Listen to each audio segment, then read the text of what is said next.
Job, capítulo 5, versículos del 1 al 27. Job 5, del 1 al 27, de 3 en 3.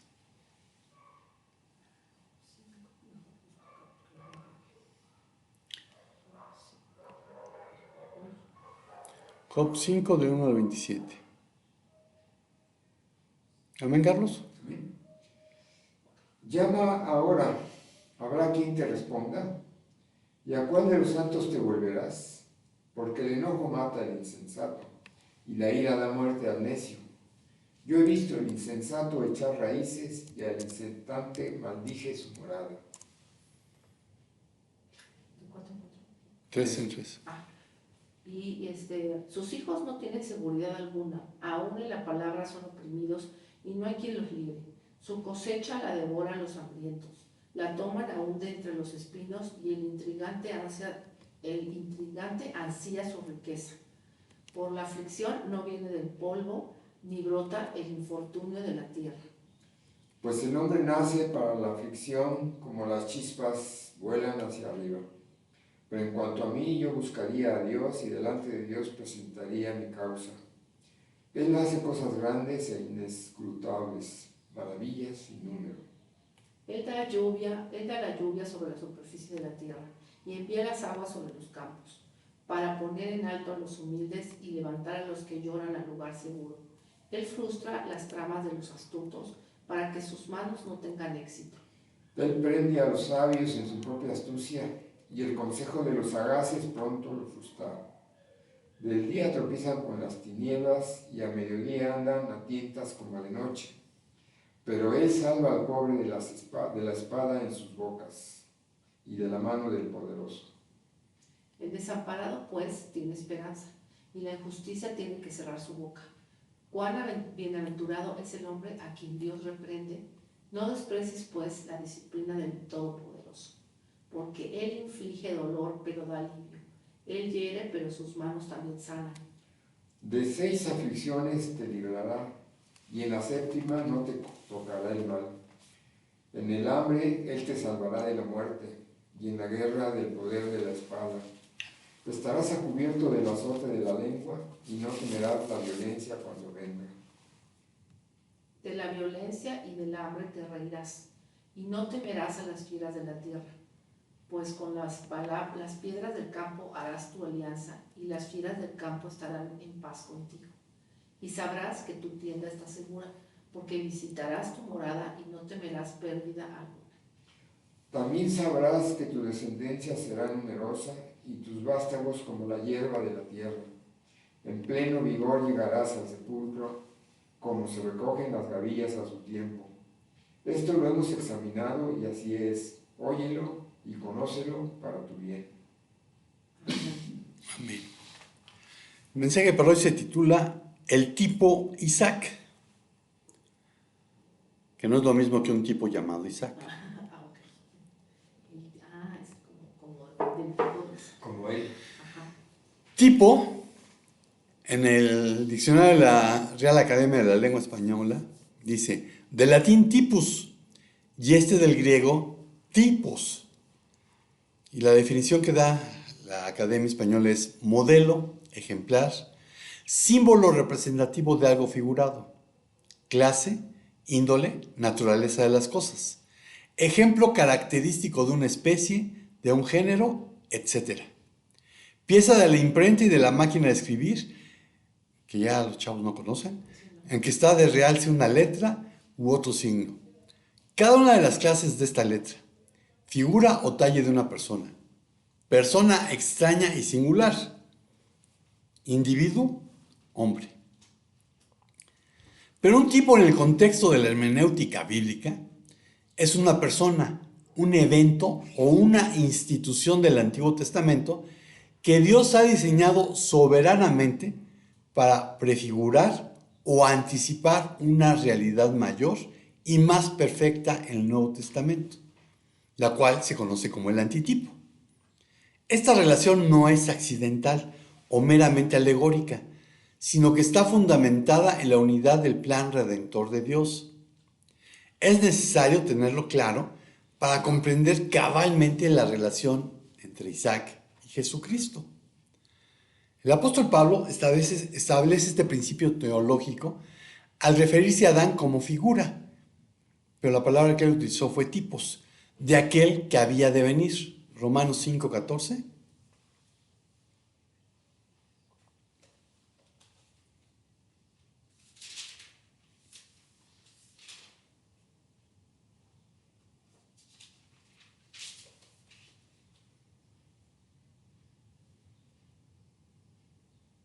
¿Tú, Carlitos, o yo?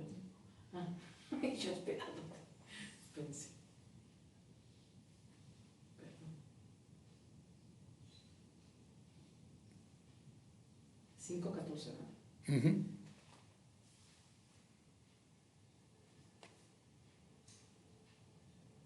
Sin embargo, la muerte reinó desde Adán hasta Moisés, aún sobre los que no habían pecado con una transgresión semejante a la de Adán, el cual es figura de aquel que había de venir. Entonces, donde dijo el cual es figura, la palabra en griego era tipos. Asimismo, el autor de la carta a los Hebreos explica que el sistema sacrificial y el sacerdocio del antiguo pacto eran sombra de los bienes venideros, no la imagen misma de las cosas. Hebreos 10:1.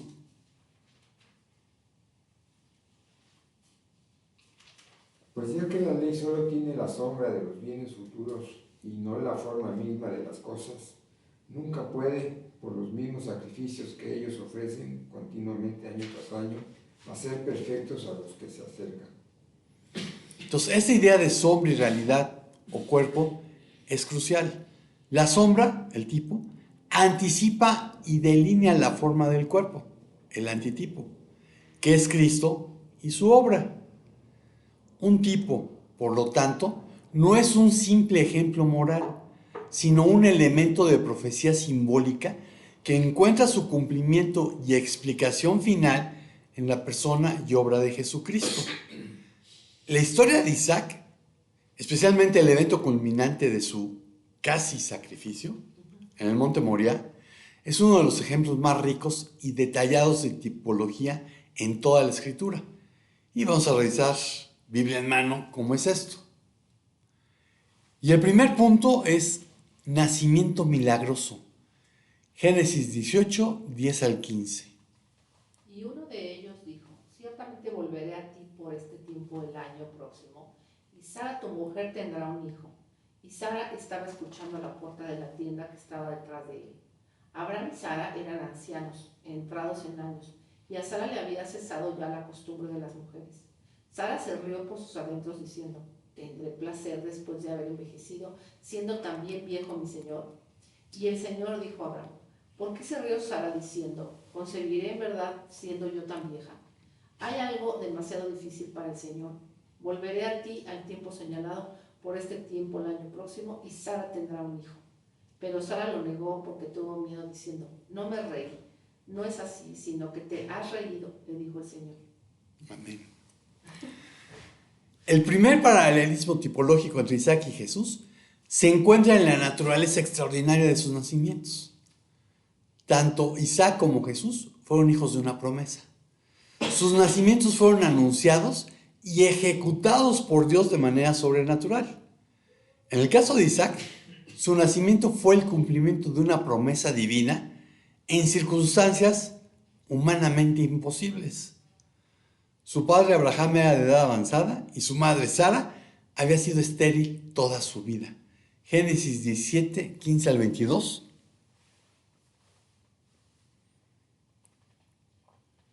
Entonces Dios dijo a Abraham: Sarai tu mujer no la llamas Sarai, sino que Sara será su nombre.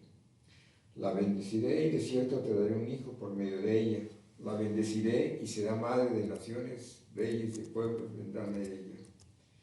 Entonces Abraham se postró sobre su rostro y se rió, y dijo en su corazón: a un hombre de 100 años le nacerá un hijo, y Sara, que tiene 90 años, concebirá. Y Abraham dijo a Dios: ojalá que Ismael viva delante de ti.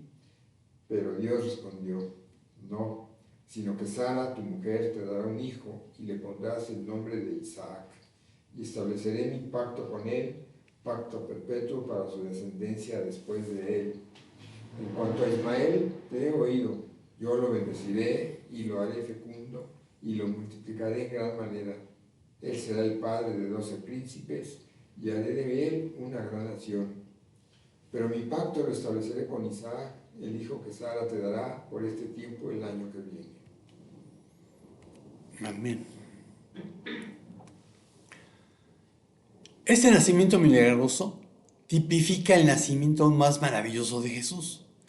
Así como Isaac nació de una matriz muerta, Jesús nació de una virgen, sin intervención de varón, por el poder del Espíritu Santo, profetizado siglos antes de que sucediese por el profeta Isaías. Vean Isaías 7:14. Dice, por tanto, el Señor mismo les dará esta señal. Miren, una virgen concebirá y dará a luz un hijo, y le pondrá por nombre Emmanuel. Y su cumplimiento se describe en Lucas 1, 34 al 35.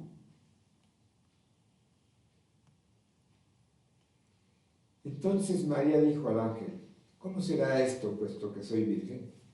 El ángel le respondió, el Espíritu Santo vendrá sobre ti, y el poder del Altísimo te cubrirá con su sombra. Por eso el niño que nacerá será llamado Hijo de Dios. Amén. Entonces, además de lo milagroso de su nacimiento, Isaac, que realmente, si lo pronunciáramos en hebreo, sería Yishak, es presentado por Dios mismo. Y Yishak viene de una raíz que significa reír. Entonces, ¿cómo que no te reíste? Pues para que te acuerdes que sí te reíste. Tu hijo se va a llamar risa o el que ríe. Entonces, Isaac es presentado por Dios mismo bajo un título que resuena profundamente con la identidad de Cristo. Vean Génesis 22:2. Y Dios dijo, toma ahora a tu hijo tu único, a quien amas, a Isaac, y ve a la tierra de Moria, y ofrécelo allí en el holocausto sobre uno de los montes que yo te diré. Tu único hijo.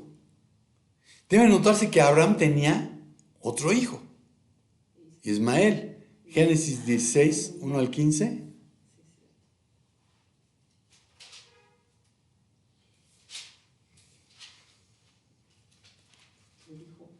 Sarai, mujer de Abraham, no le había dado a luz hijo alguno, pero ella tenía una sierva egipcia que se llamaba Agar. Entonces Sarai dijo a Abraham, mira, el Señor me ha impedido tener hijos, llégate, te ruego a mi sierva, quizá por medio de ella yo tenga hijos. Y Abraham escuchó la voz de Sarai. Después de 10 años de habitar Abraham en la tierra de Canaán, Sarai, mujer de Abraham, tomó a su sierva Agar, la egipcia, y se la dio a su marido Abraham por mujer. Y Abraham se llegó a Agar, y ella concibió. Cuando ella vio que había concebido, miraba con desprecio a su señora. Entonces Sarai dijo a Abraham, recaiga sobre ti mi agravio. Yo entregué a mi sierva en tus brazos, pero cuando ella vio que había concebido, me miró con desprecio. Juzga el Señor entre tú y yo. Pero Abraham dijo a Sarai, mira, tu sierva está bajo tu poder, haz con ella lo que mejor te parezca. Y Sarai trató muy mal a Agar, y ella huyó de su presencia. El ángel del Señor la encontró junto a una fuente de agua en el desierto, junto a la fuente en el camino de Sur, y le dijo, Agar, sierva de Sarai, ¿de dónde has venido y a dónde vas? Ella le respondió, huyo de la presencia de mi señora Sarai. Vuelve a tu señora y sométete a su autoridad, le dijo el ángel del Señor. El ángel del Señor añadió, multiplicaré de tal manera tu descendencia que no se podrá contar por su multitud. El ángel del Señor le dijo además, has concebido y darás a luz un hijo y le llamarás Ismael, porque el Señor ha oído tu aflicción. Él será hombre indómito como asno montés. Su mano será contra todos y la mano de todos contra él, y habitará separado de todos sus hermanos. Agar llamó el nombre del Señor que le había hablado, tú eres un Dios que ve, porque dijo, estoy todavía con vida después de ver a Dios. Por eso se llamó a aquel pozo Beer Lahai Roi, el cual está entre Cades y Beer. Agar le dio un hijo a Abraham, y Abraham le puso el nombre de Ismael al hijo de Agar, al hijo que Agar le había dado. Abraham tenía 86 años cuando Agar dio a luz a Ismael. Amén. Ver la Jai Roí, pozo del viviente que me ve, es lo que significa esa parte. Ver es pozo, la Jai viene de vida, de hecho el brindis típico judío es la Jai, por la vida, y Roí es el que ve. También se utiliza como pastor, porque el pastor está vigilando. Y siempre que oigo esta historia digo, a ver, Sara, tú se la diste, Sí. tú le dijiste, el otro, pues ya, ¿qué voy a hacer, no? Sí. Pobrecito, Se sacrificó. se sacrificó. Yo siempre digo que Agar ha de haber estado de agárratela porque Abraham no lo pensó dos veces. Sí. Entonces, Abraham ya tenía otro hijo, Ismael. Sin embargo, a los ojos de Dios y para el propósito del pacto, Isaac era el hijo único, aunque les duela a los musulmanes. Génesis 21, 1 al 12. Entonces el Señor prestó atención a Sara como había dicho, e hizo el Señor por Sara como había prometido. Sara concibió y dio a luz un hijo a Abraham en su vejez, en el tiempo señalado que Dios le había dicho. Abraham le puso el nombre de Isaac al hijo que le nació, que le dio Sara. A los 8 días Abraham circuncidó a su hijo Isaac como Dios le había mandado. Abraham tenía 100 años cuando le nació su hijo Isaac. Sara dijo, Dios me ha hecho reír, cualquiera que lo oiga reirá conmigo. Y añadió, ¿quién le hubiera dicho a Abraham que Sara amamantaría hijos? Pues bien, le ha dado un hijo en su vejez. El niño creció y fue destetado, y Abraham hizo un gran banquete el día que Isaac fue destetado. Pero Sara vio al hijo que Agar, la egipcia, le había dado a Abraham, burlándose de su hijo Isaac. Por eso le dijo a Abraham, echa fuera a esta sierva y a su hijo, porque el hijo de esta sierva no ha de ser heredero junto con mi hijo Isaac. El asunto angustió a Abraham en gran manera por tratarse de su hijo. Pero Dios dijo a Abraham, no te angusties por el muchacho ni por tu sierva. Presta atención a todo lo que Sara te diga, porque por Isaac será llamada tu descendencia. Ok, vean Gálatas 4:30.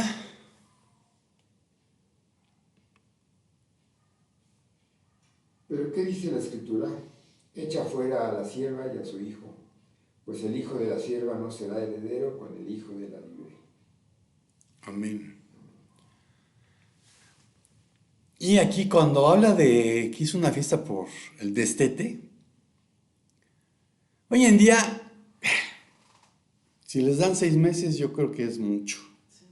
Cuando la ciencia dice que mínimo deben ser 9 meses, un año. Bueno, en aquella época eran 3 años. ¿Sí? Entonces el destete fue a los 3 años de Isaac. ¿Y cuántos años tenía Ismael? 6. No, 16.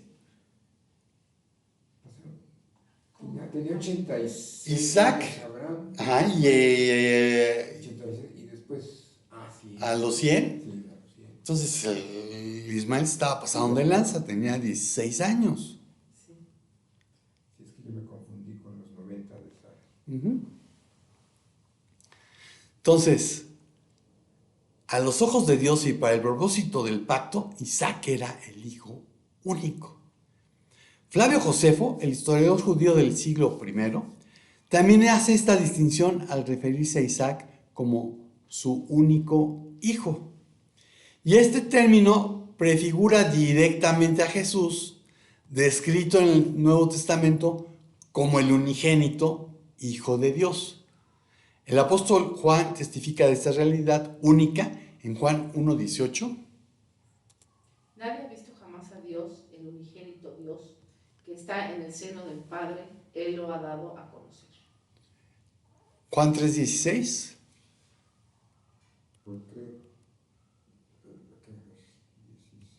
porque de tal manera amó Dios al mundo que dio a su Hijo unigénito, para que todo aquel que cree en Él no se pierda, sino que tenga vida eterna. Primera de Juan 4:9.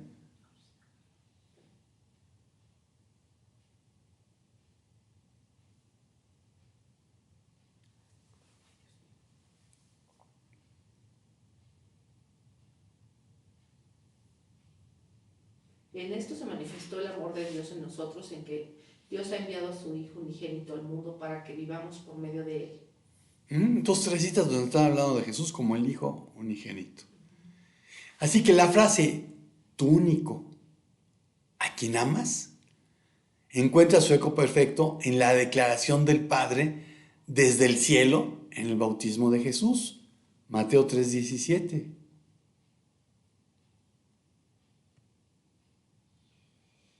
Y se oyó una voz de los cielos que decía: este es mi Hijo amado, en quien me he complacido. Amén. Entonces, por su nacimiento, Isaac es un tipo de Jesús. Otro punto es obediencia voluntaria. Génesis 22, 1 al 9. Aconteció que después de estas cosas Dios probó a Abraham y le dijo: Abraham, y él respondió: aquí estoy. Y Dios dijo: toma ahora tu hijo, tu único, a quien amas, a Isaac, y ve a la tierra de Moriah y ofrécelo allí en holocausto sobre uno de los montes que yo te diré. Abraham se levantó muy de mañana, aparejó su asno y tomó con él a 2 de sus criados y a su hijo Isaac. También partió leña para el holocausto y se levantó y fue al lugar que Dios le había dicho. Al tercer día alzó Abraham los ojos y vio un lugar de lejos. Entonces Abraham dijo a sus criados: quédense aquí con el asno, yo y el muchacho iremos hasta allá, adoraremos y volveremos a ustedes. Tomó Abraham la leña del holocausto y la puso sobre Isaac, su hijo, y tomó en su mano el fuego y el cuchillo, y los dos iban juntos. Isaac habló a su padre Abraham: padre mío. Y él respondió: aquí estoy, hijo mío. Aquí están el fuego y la leña, dijo Isaac. Pero ¿dónde está el cordero para el holocausto? Y Abraham respondió: Dios proveerá para sí el cordero para el holocausto, hijo mío. Y los dos iban juntos. Llegaron al lugar que Dios le había dicho, y Abraham edificó allí el altar, arregló la leña, ató a su hijo Isaac y lo puso en el altar sobre la leña. Entonces Abraham extendió su mano y tomó el cuchillo para sacrificar a su hijo.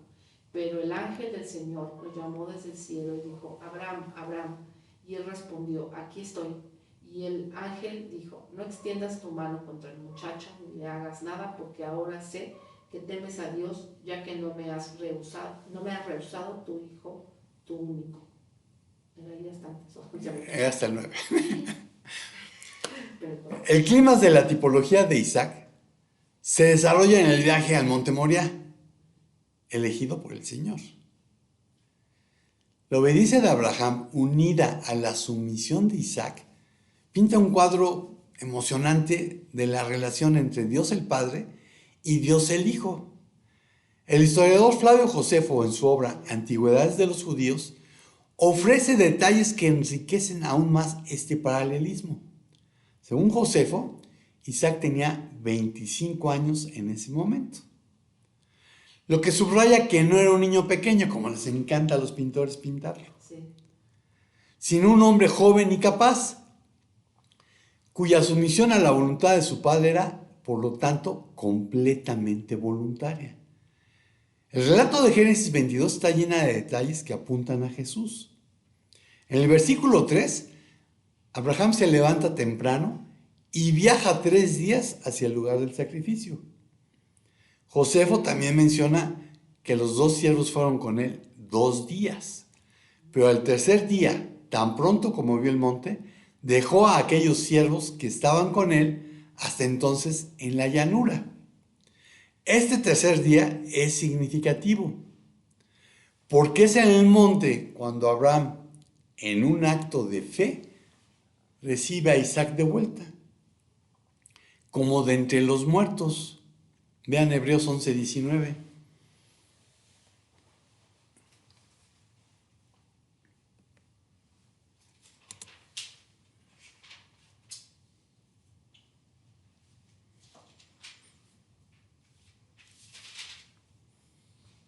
Él consideró que Dios era poderoso para levantar aún de entre los muertos, de donde también en sentido figurado lo volvió a recibir. Así, la resurrección figurada de Isaac al tercer día es un tipo de la resurrección literal de Jesucristo al tercer día. Un evento que las Escrituras declaran como fundamental para la fe. El punto culminante del viaje ocurre cuando se dirigen al monte. En el versículo 6 tenemos la imagen de Isaac cargando sobre su espalda la madera de su propio sacrificio. Quiero que me digan los pintores chafas como un niñito iba a cargar la madera donde lo iban a presentar en holocausto. Entonces, Isaac va cargando sobre su espalda la madera, camino al monte. Y es una de las tipologías más claras de Cristo. Juan 19:17.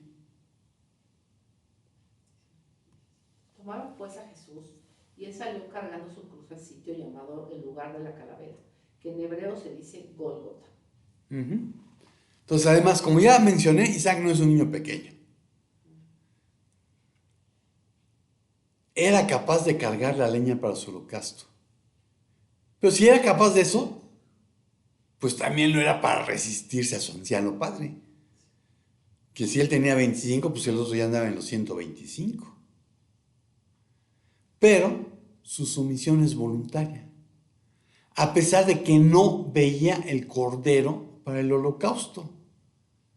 Ahora, la respuesta de Abraham fue profética, un faro de esperanza mesiánica. Dios se proveerá de cordero para el holocausto. Josefo también registra, y esto es Josefo, no viene en la Biblia, un conmovedor discurso de Abraham a Isaac que enfatiza aún más la naturaleza voluntaria del sacrificio y la respuesta igualmente noble de Isaac. Ahora Isaac, siendo de una disposición tan generosa como correspondía al hijo de tal padre, se complació en este discurso y dijo que no era digno de nacer si rechazaba la determinación de Dios y de su padre y no se sometía a ambos gustosamente. Esta disposición de Isaac a ser atado y puesto sobre el altar tipifica la obediencia perfecta de Cristo, quien voluntariamente se entregó a la muerte. Filipenses 2, 5 al 8.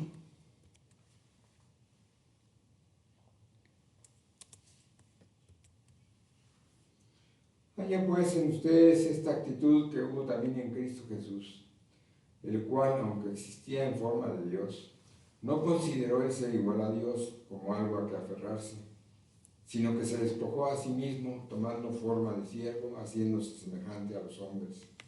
Y hallándose en forma de hombre se humilló, él mismo haciéndose obediente hasta la muerte y muerte de cruz. Amén.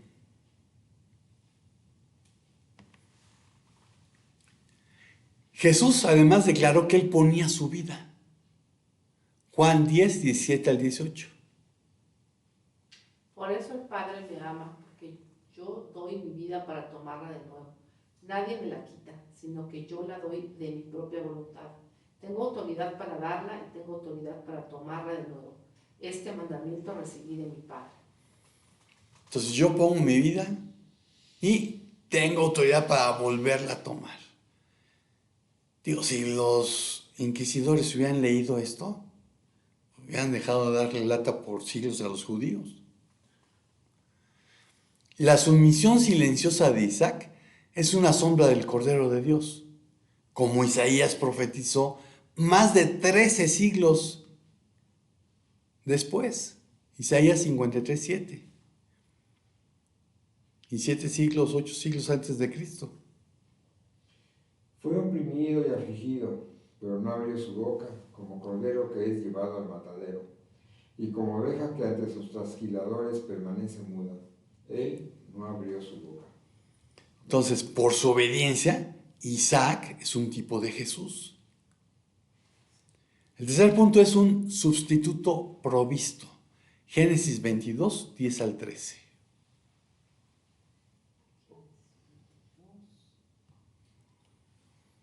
Te tocó doblemente leerlo.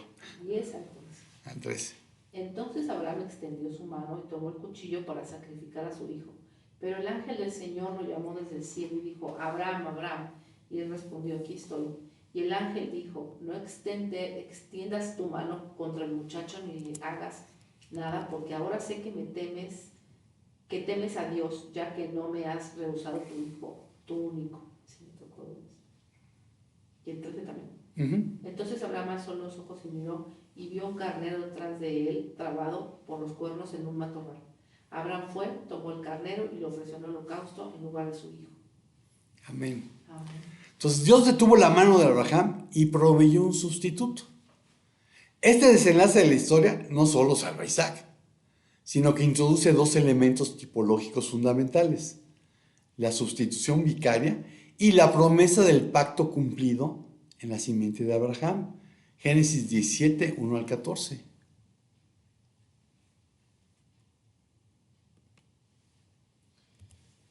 Cuando Abraham tenía 99 años, el Señor se le apareció y le dijo: yo soy el Dios Todopoderoso, anda delante de mí y sé perfecto.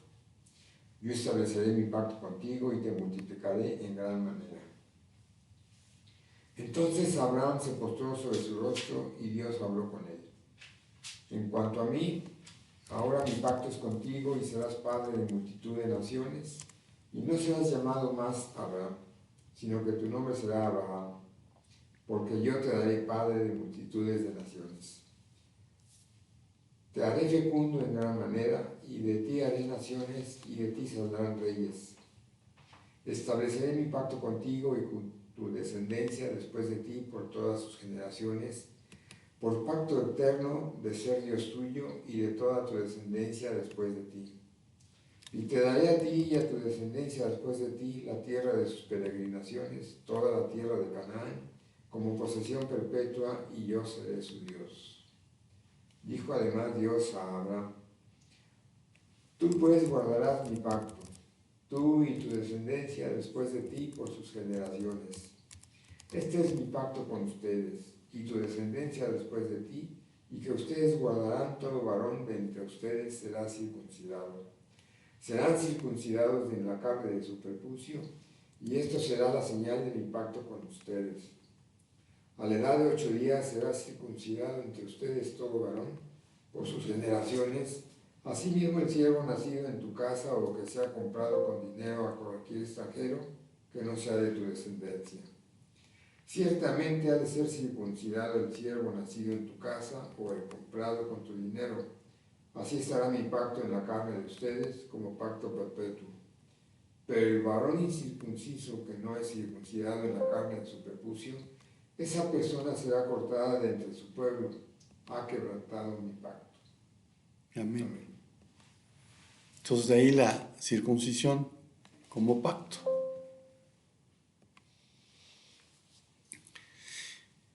Y aquí el principio teológico es la sustitución.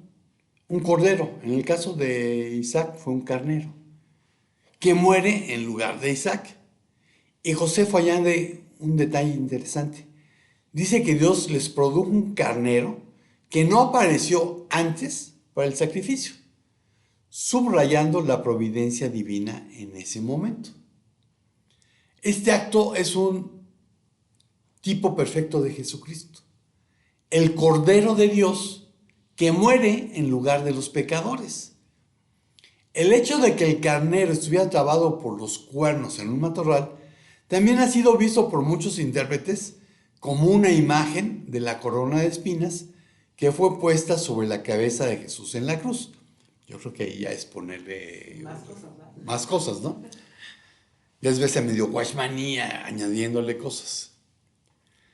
Bueno, así como Dios proveyó un sustituto para Isaac, proveyó a su propio hijo como el sacrificio definitivo.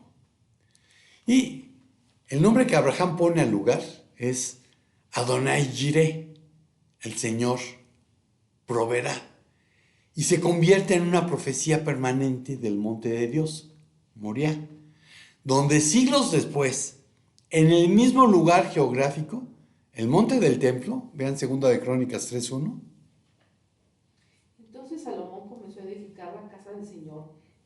Jerusalén en el monte Moriah, donde el Señor se había aparecido a su padre David, en el lugar que David había preparado en la era de Ornán Jebuseo. Salomón dice donde se le había presentado a su padre David, pero es donde iba a ser sacrificado Isaac, en el monte Moriah. Ahí es donde se pone el templo de Jerusalén. Y por siglos ofrecerían sacrificios ahí. Éxodo 12, 1 al 14.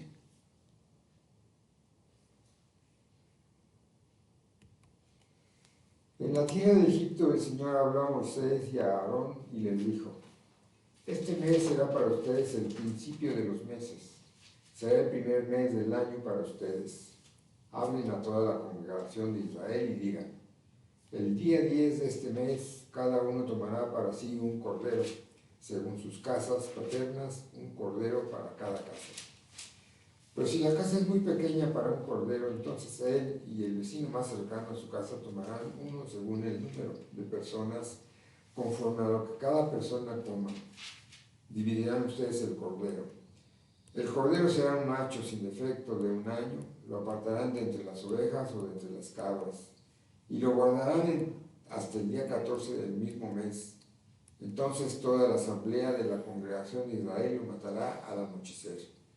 Ellos tomarán parte de la sangre y pondrán en los 2 postes y en el dintel de las casas donde lo coman. Comerán la carne esa misma noche, asada en fuego, y la comerán con pan sin levadura y con hierbas amargas. Ustedes no comerán nada de él crudo ni hervido en agua, sino asado al fuego, tanto su cabeza como sus patas y sus entrañas. No dejarán nada de él para la mañana, sino lo que quede de él para la mañana lo quemarán en el fuego. De esta manera lo comerán ceñidas sus cinturas, las sandalias en sus pies y el cayado en su mano. Lo comerán apresuradamente, es la Pascua del Señor. Porque esa noche pasaré por la tierra de Egipto y heriré a todo primogénito en la tierra de Egipto, tanto de hombres como de animal. Ejecutaré juicios contra todos los dioses de Egipto, yo el Señor. La sangre les será a ustedes por señal en las casas donde estén. Cuando yo vea la sangre pasaré de largo y ninguna plaga vendrá sobre ustedes para destruirlos. Cuando yo hiera la tierra de Egipto, y este día será memorable para ustedes y lo celebrarán como fiesta al Señor, lo celebrarán por todas sus generaciones como ordenanza perpetua. Como ordenanza perpetua por todas sus generaciones. Estamos a menos de 3 semanas de esta fiesta. Como ya no hay templo, pues no pueden sacrificar ningún cordero. Pero la fiesta se sigue celebrando. Pesach se sigue celebrando. Y todos los sacrificios que se ofrecieron en el templo, recordando esta fiesta, apuntaban al sacrificio único de Cristo en la cercana colina del Gólgota. Juan 19, 17 al 18.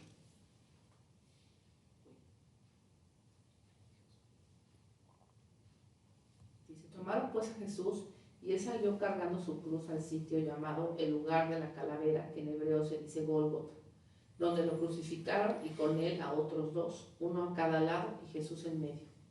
Amén.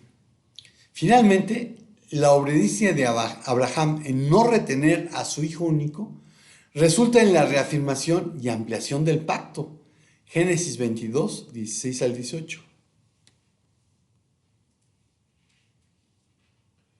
Y le dijo: por mí mismo he jurado, declara el Señor, que por cuanto has hecho esto y no me has rehusado tu hijo, tu único, de cierto te bendeciré grandemente y multiplicaré en gran manera tu descendencia, como las estrellas del cielo y como la arena de la orilla del mar. Y tu descendencia poseerá la puerta de sus enemigos. En tu simiente serán bendecidas todas las naciones de la tierra, porque tú has obedecido mi voz. Amén. Pablo, vean Gálatas 3:16. Ahora bien, las promesas fueron hechas a Abraham y a su descendencia. No dice y a las descendencias, como refiriéndose a muchas, sino más bien a una, y a tu descendencia, es decir, Cristo. Entonces Pablo identifica explícitamente a esa simiente, descendencia singular como Cristo. Por lo tanto, la promesa de que todas las naciones serían bendecidas en la simiente de Abraham encuentra su cumplimiento no en la multiplicación física de Israel, sino en la persona de Jesucristo, a través de quien la bendición de la salvación llega a todos los pueblos de la tierra. Pero llevamos siglos de fodongos, no cumpliendo la gran comisión. Hacemos énfasis en lo que Dios dijo a Abraham: no me has negado ni siquiera a tu hijo, tu único hijo. Y la fe que él tuvo, Hebreos 11, 17 al 19.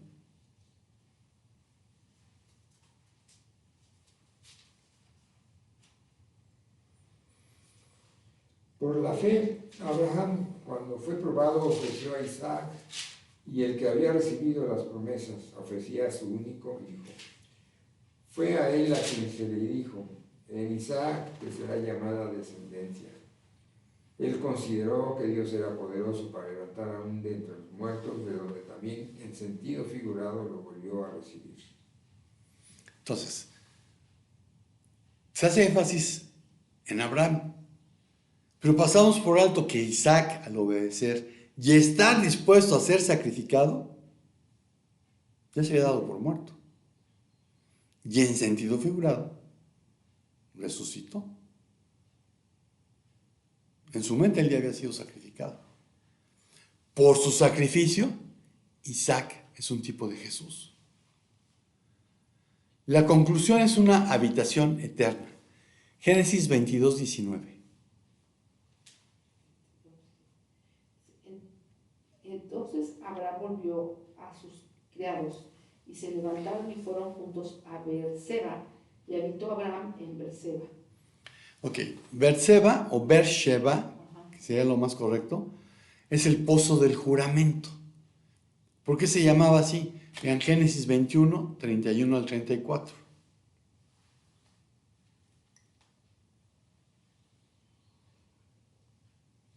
Por lo cual llamó a aquel lugar Beerseba, porque allí juraron los dos.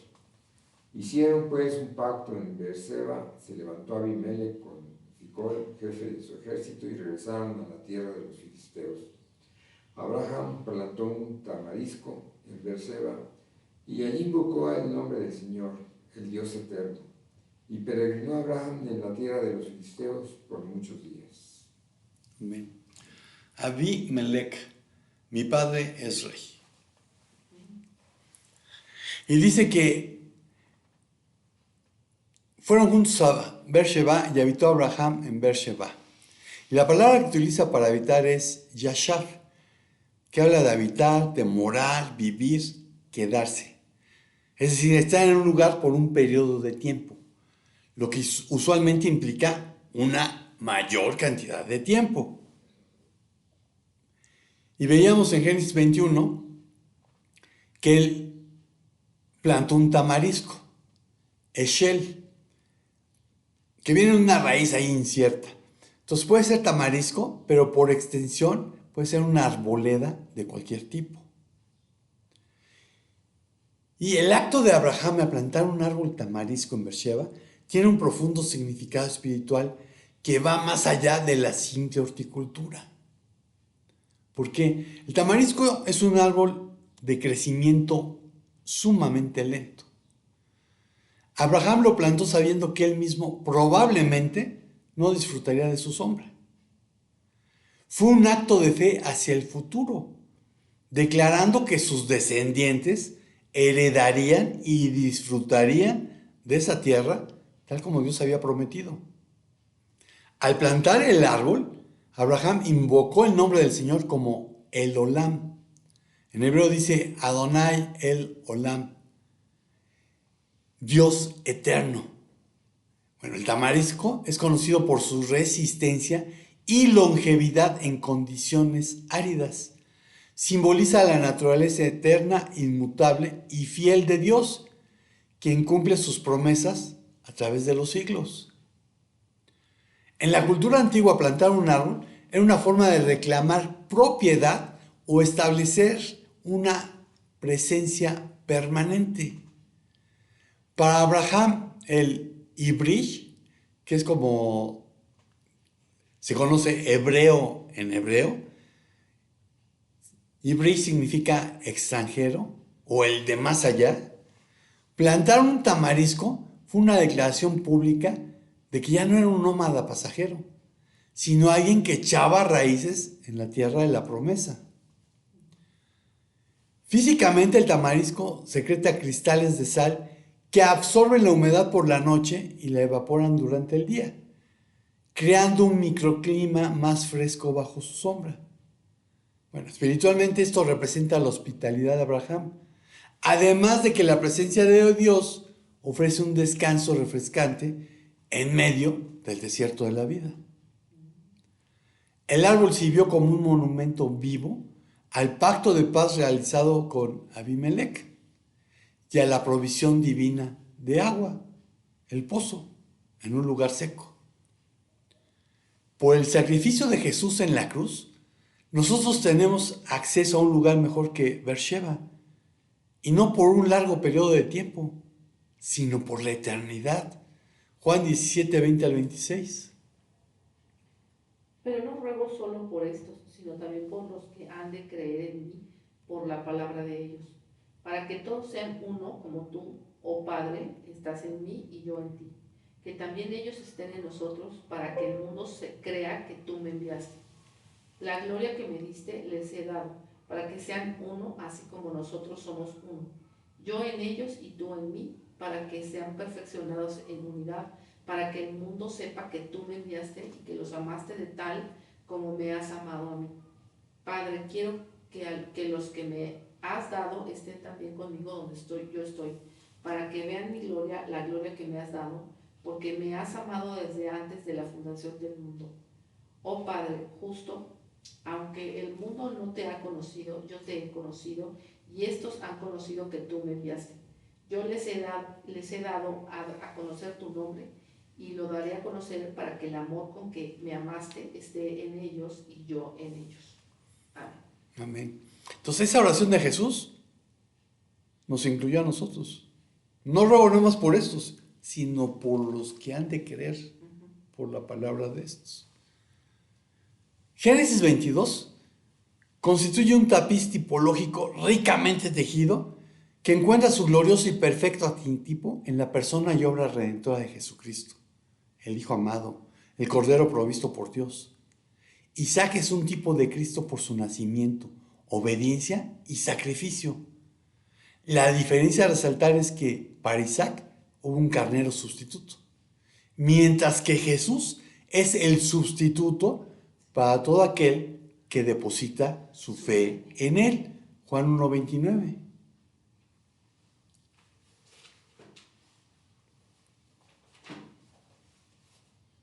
Al día siguiente Juan vio a Jesús que venía hacia él y dijo: ahí está el Cordero de Dios que quita el pecado del mundo. Amén. Y concluyo diciendo, el tipo es interesante, pero el importante es el antitipo. Amén. Amén. Pues Señor, te damos gracias por lo que nos dejaste en las Escrituras, por lo que podemos aprender. Y pues una vez más gracias por que dejaste tu trono de gloria para venir a vivir como uno de nosotros. Gracias porque te despojaste de tus atributos divinos para mostrarnos cómo vivir de la manera en que tú quieres que vivamos. Gracias por esa obediencia que te llevó a la muerte en la cruz. Pero gracias también por la resurrección que demuestra que tú eres Dios mismo. Y es en el nombre de Jesús que estamos agradeciendo y dando gracias por todo esto. En Cristo Jesús. Amén. Y hermanos y amigos de internet, pues espero que hayas aceptado el sacrificio que se ofreció para pagar tu pecado, tus pecados. Y es una aceptación que tienes que hacer tú personalmente. Nadie más la puede hacer por ti. Es una decisión que tienes que tomar tú. Y hoy es un buen día si no la has tomado para que la tomes. Y si el Señor no dice otra cosa, pues nos vemos por aquí el próximo domingo. Shalom, shalom. Estamos despedidos.